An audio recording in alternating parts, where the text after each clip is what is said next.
اب آ جائیں اس تزکیے کے لفظ کی طرف. سب سے پہلے اس لفظ کو سمجھیں. زکوٰۃ کا لفظ بہت عام مستعمل ہے اور اس سے ہم سمجھتے ہیں مال کو پاک کرنا, اور تزکیے کا معنی اسی طرح ہم پاک کرنا یا پاک بنانا مراد لیتے ہیں. لغت میں اگر ہم جا کے دیکھیں تو اس کو ذرا ایک مثال سے سمجھایا گیا ہے کہ جیسے کوئی آپ پودا لگاتے ہیں اور اس پودے کی ساتھ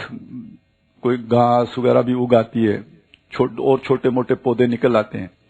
تو تھوڑے تھوڑے عرصے کے بعد آپ گوڈی کرتے رہتے ہیں تاکہ اس کیاری کی ساری غذا آپ کے پودے کو ملتی رہے. یہ جو اس میں جھاڑ جھنکاڑ اگائی ہے وہ کہیں وہ پانی نہ چوس رہے ہوں, زمین کی توانائی وہ نہ چوس رہے ہوں, تو ان کو اکھاڑ کے پھینک دو. ایک کام تو یہ ہر مالی کرتا ہے, اور دوسرا کام یہ ہوتا ہے کہ جو پودا آپ نے لگایا جس کو یہ طاقت آپ پہنچانا چاہ رہے ہیں, بعض اوقات وہ بھی غلط رخ پر اس کی بڑھوتری شروع ہو جاتی ہے. اس کی کوئی ٹہنیاں ایسی نکل آ جاتی ہوتی ہیں جو زمین کی طرف جا رہی ہوتی ہیں, یا ویسے پھیل رہی ہوتی ہیں, اوپر نہیں جا رہی ہوتی ہیں, تو کینچی لے کے ان کو بھی کاٹنا ہوتا ہے. اصل میں یہ دونوں عمل جو ہیں مل کے تزکیے کا عمل بنتا ہے. اس پوری شے کو سامنے رکھیں گے تو جو تصور واضح ہوگا وہ کیا ہے, یا اس کو ہم اگر ڈیفائن کریں گے تو کیسے کریں گے کہ تزکیہ ایک ایسا عمل ہے